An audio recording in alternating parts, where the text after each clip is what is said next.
Hello there, this is Daniele from Toolchefs and welcome to this new video. Today we're going to have a look at state machines and transitions.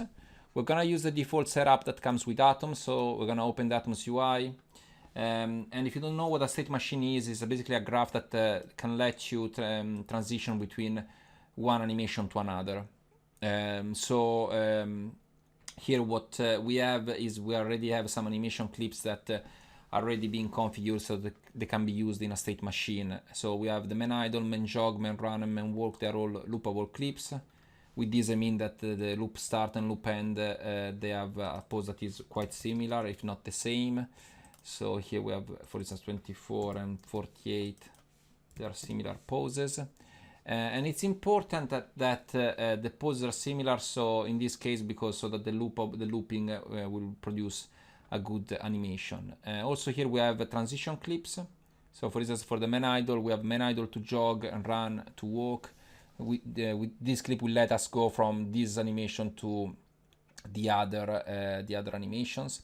And these all these clips, as you see, they have the first and last frame that share the same pose with one of these clips. So the frame 0 is the same pose that we have in the main idle at the start and end, and then the last pose, the pose at the last frame is the same as the main jog pose, as we can see, and it's the same for all the other clips. So you have to be careful when preparing your animation clips so that they can be used in a state machine.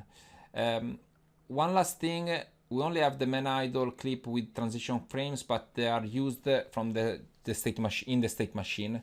So the transition frames are used in this way. So Atoms, whenever you will instruct Atoms to go from one state to another, and one state, for instance, is playing this clip, Atoms usually wait until the last frame of the clip before transitioning to the next clip.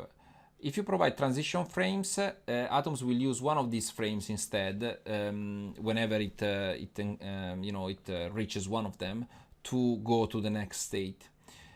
So here, for instance, we see that frame 50, 100, 150, again, they have the same pose. Again, it's not super important that the poses are the same, but the closer they are, the better, and this will produce a better animation again.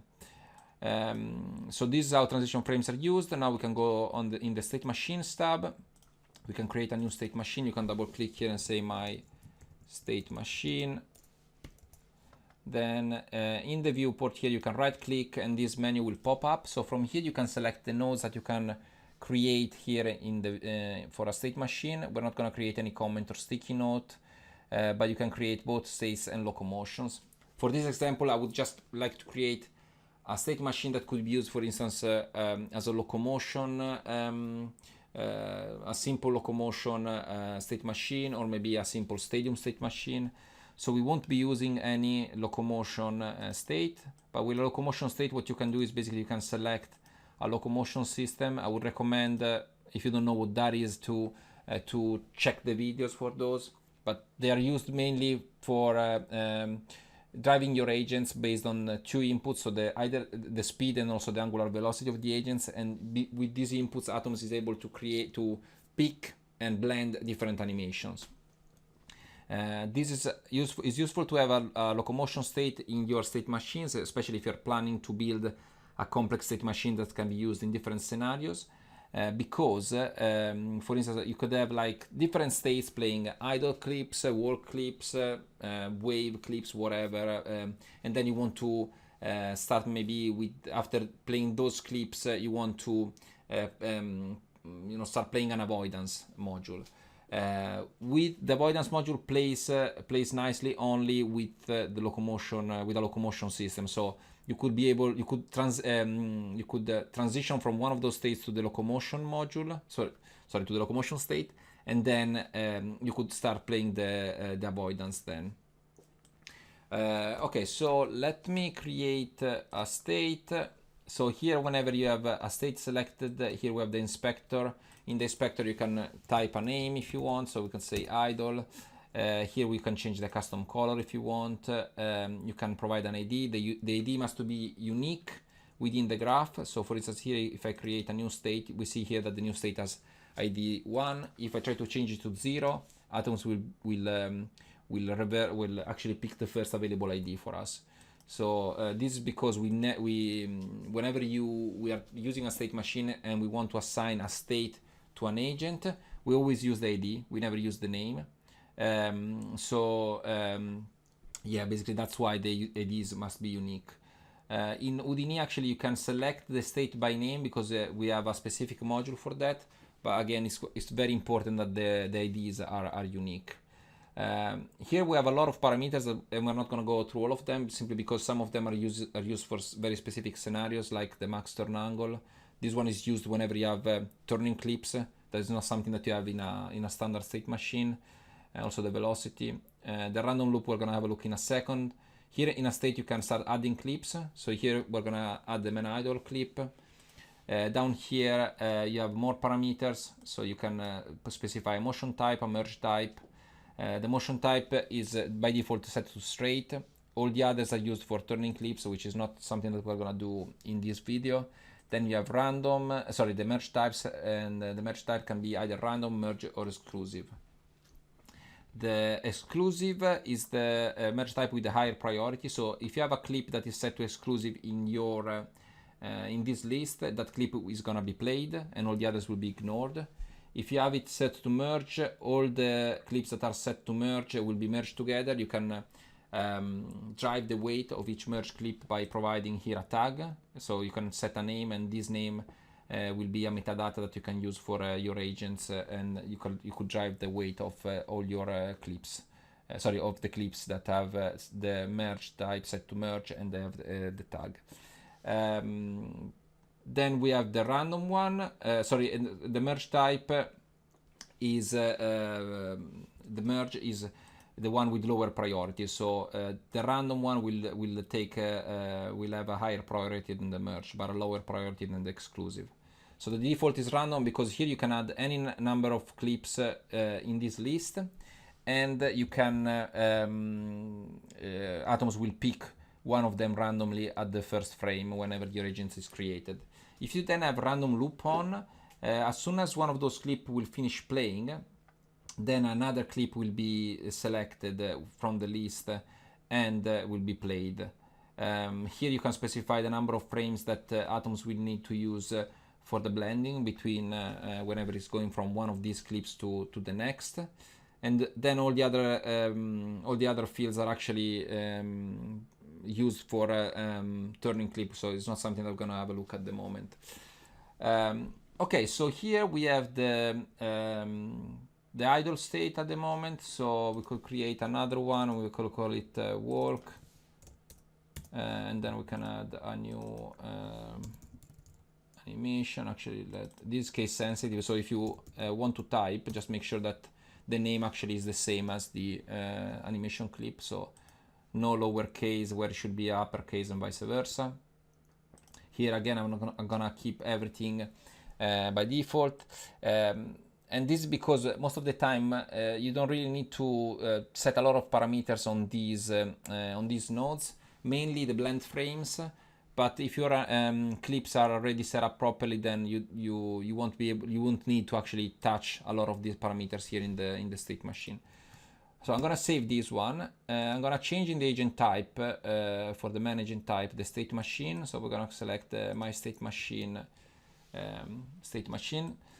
because what happens whenever we create an agent of this agent type in Atoms will search for the state machine that is specified here and then build an internal graph for each agent that matches this state machine here. So let me create an agent group. And we're gonna attach a grid layout. So we're just gonna create one agent because we don't really need to have more than one for this.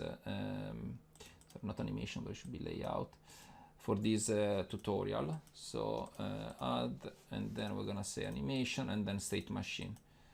So again, whenever we select a state machine, so the state machine module, and we have any agent, Atom will search for will get the agent type for this agent, and then we will select the state machine. We'll use the state machine that is specified here. Okay, so here let's go and set it to skin, And then here we can play with these parameters to change the animation that is being played.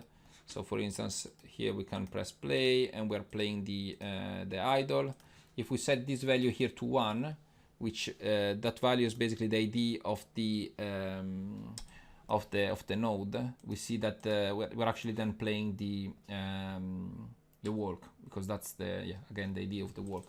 You can of course animate these values either by hand or by using like vex or whatever attributes on points and so on.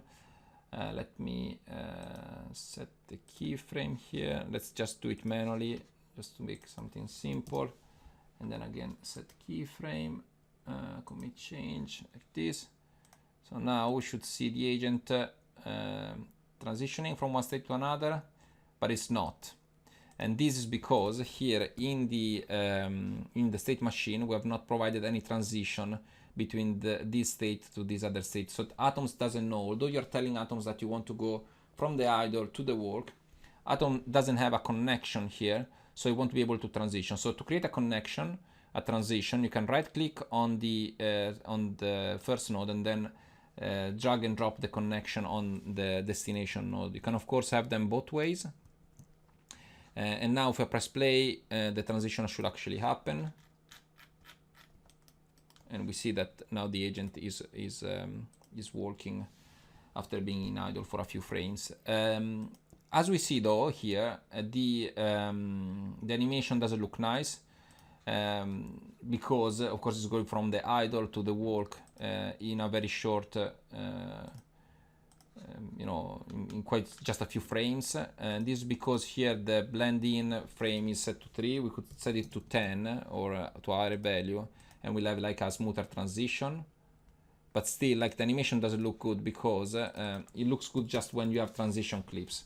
So for each transition, you can select the transition, click add clip, and then select a transition clip if you want. So we're gonna say main idle to walk. And then we can click, we can register, so press Ctrl S. Here again, I'm not gonna change anything else simply because I don't need to change anything. If you press play now, the agent will start playing the transition clip, and then we'll play the walk animation. We can of course set it also the man walk to idle. And then we'll also be able to transition between the state 1 to state 0 if you wanted. Okay, whenever also you set a transition, we see that transition clip, we see that we have this circle now telling us that the transition here is as a clip. You can change the blend in and blend out frames for each transition. And this actually is quite helpful whenever you don't have very like poses that are matching between the transition clips and the other clips. So the blending frame is used whenever we're going from the source state to the transition, and then the blend out frame here is used whenever we are transitioning between the transition and the target state. If you increase these values, you'll have a smoother transition. Of course, it will last a little longer. And if you don't have any transition clip, only the blend-in frame is used. Okay, so the blend out will be ignored. Okay, so now we are able to transition between from one state to another.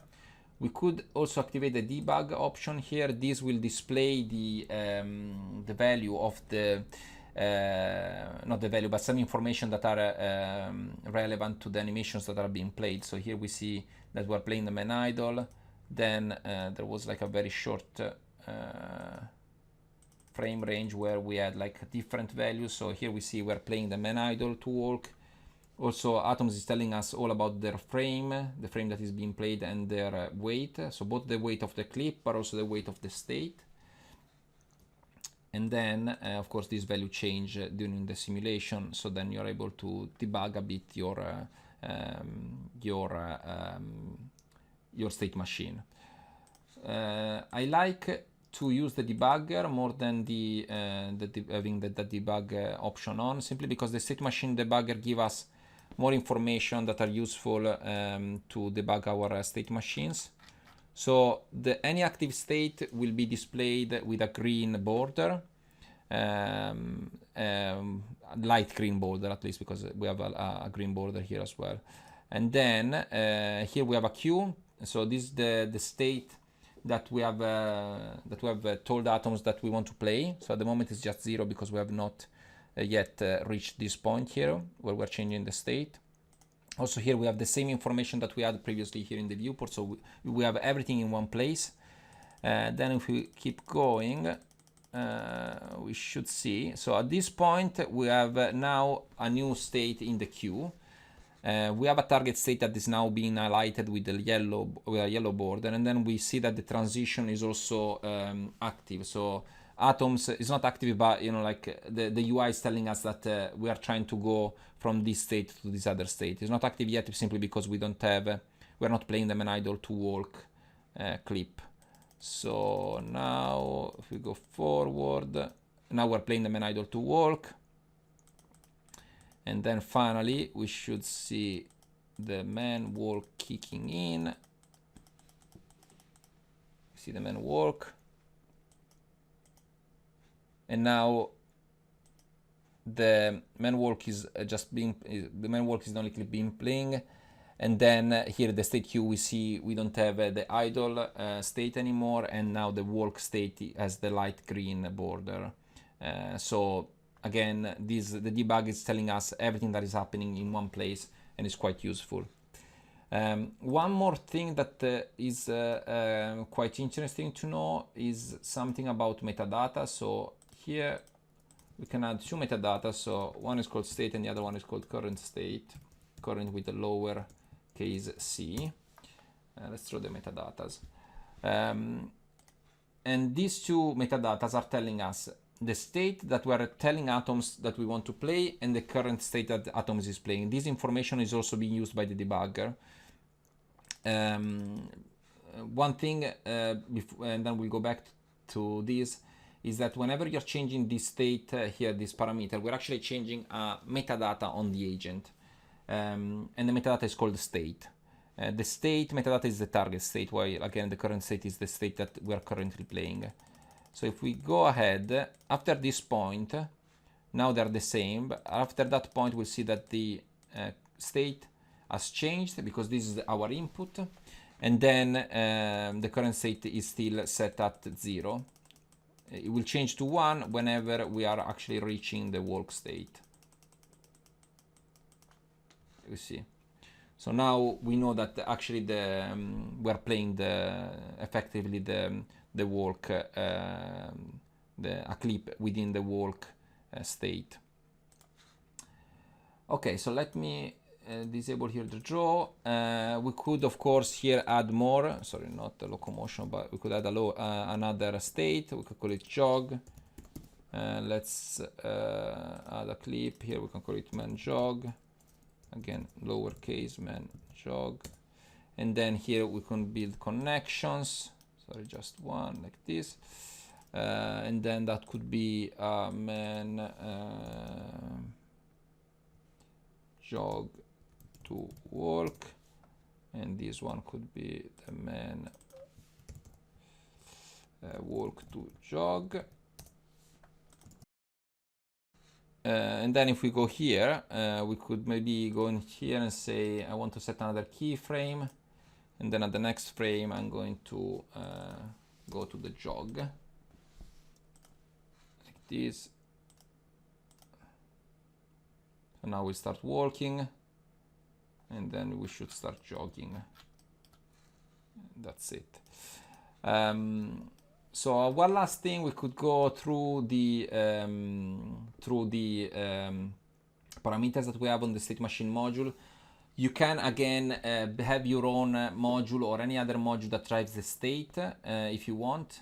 If you are not driving the state with the state machine module, it's recommended to enable the set state on agent creation only, simply because the state machine module otherwise will set the state at every frame, and then this means that maybe your module is setting at the frame 1 state, and then the state machine module at the next frame is setting again the state that is set here in the UI.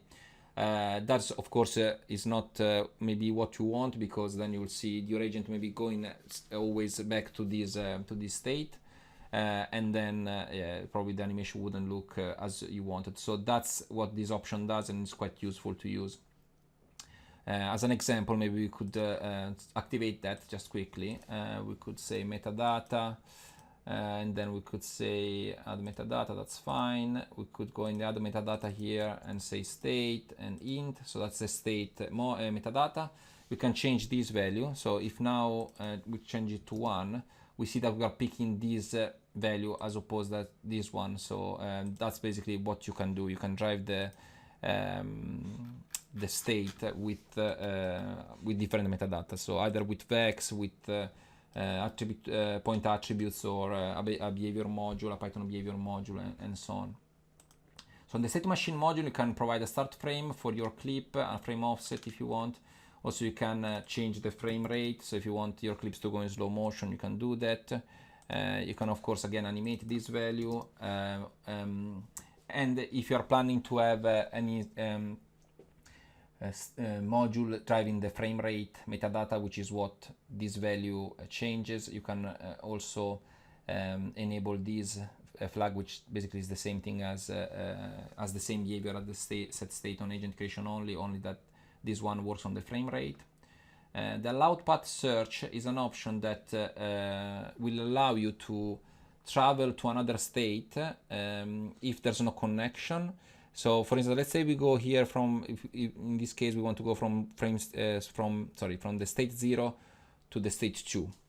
Here there's no connection, so Atoms by default won't be able to go from this state to this other state. But if you enable this option, Atoms will look for the shortest path connecting these two states. So it will find that it can go to this state going through the work state, and then we'll reach the jog state. So we'll first play the work state, and then we'll play the jog state. So if you enable that, that is what would happen. You can disable the foot lock here.